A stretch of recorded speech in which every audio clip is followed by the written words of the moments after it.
Here we go with another serving of analog 8-track tape goodness.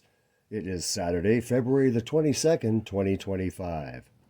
Welcome to the 300th episode overall of the 8-track tape hobby series. If this is your first time here, this is H2O Field here. I've been an 8-trackie for over 50 years.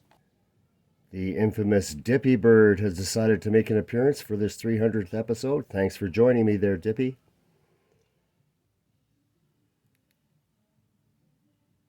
What a guy.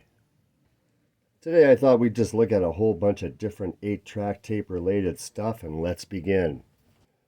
I've noticed Steely Dan has been releasing their back catalog on vinyl. Here's Katie Lied on 8-track tape. This one was released about 2 weeks ago on the vinyl. They did this album just after Skunk Baxter left the band. Whenever I find a quadraphonic tape, that's the one with the notch in the corner, I grab it no matter what.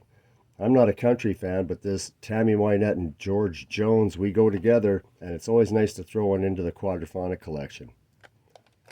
It needs a pad, let's put one in. Simple 2-pin configuration. Opens up very easily, that pad just about falling out. You can always tell your pad is shot. You squish it, it doesn't come back, it is shot. Here's one of those gold forever pads. I've robbed this from another cartridge. There it is, where it should be, ready to go. So when it comes to these quadraphonic tapes, again, no matter what the title is, it's always interesting to throw it in and play it on your quadraphonic system so you can experience that 4-channel surround sound. Quad cartridges on the Epic or Columbia label are noted to have incredibly good separation in the 4 channels. I can test it on a regular stereo player.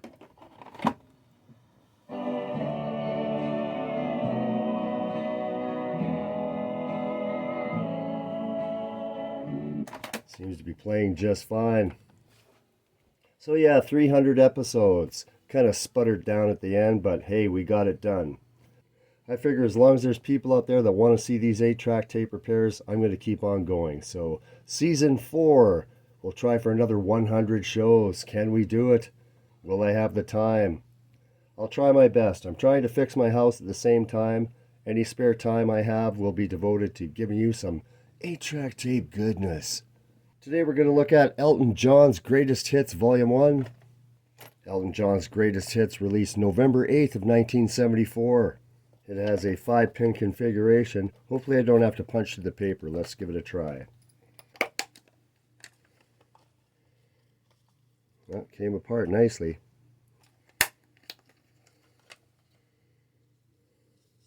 Oh, look at this. We've got a big pack of loose tape.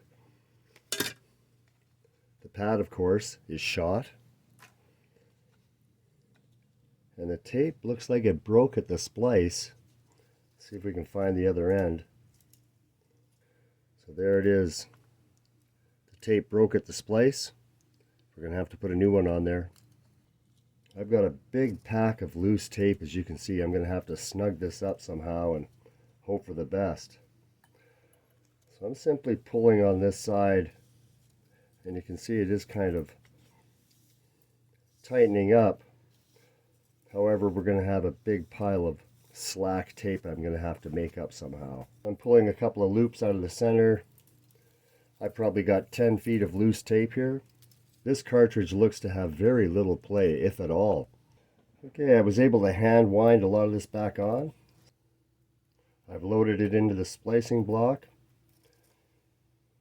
So when you're cutting away this tape, you don't have to worry about taking out much music. There's at least a foot or so before the actual audio comes on, so it doesn't hurt to cut off this little bit here.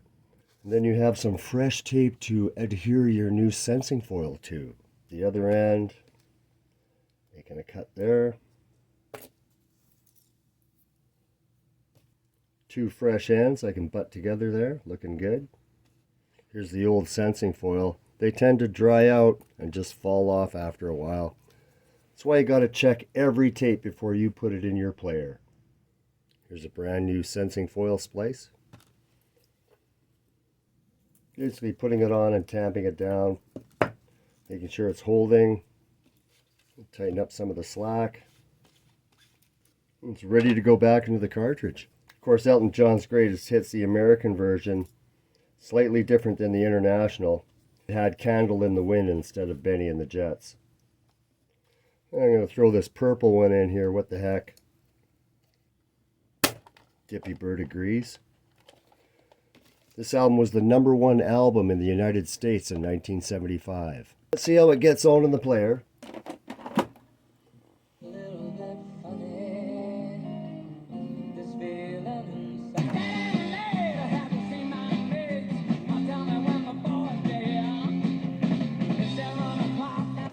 That hit maker Elton John.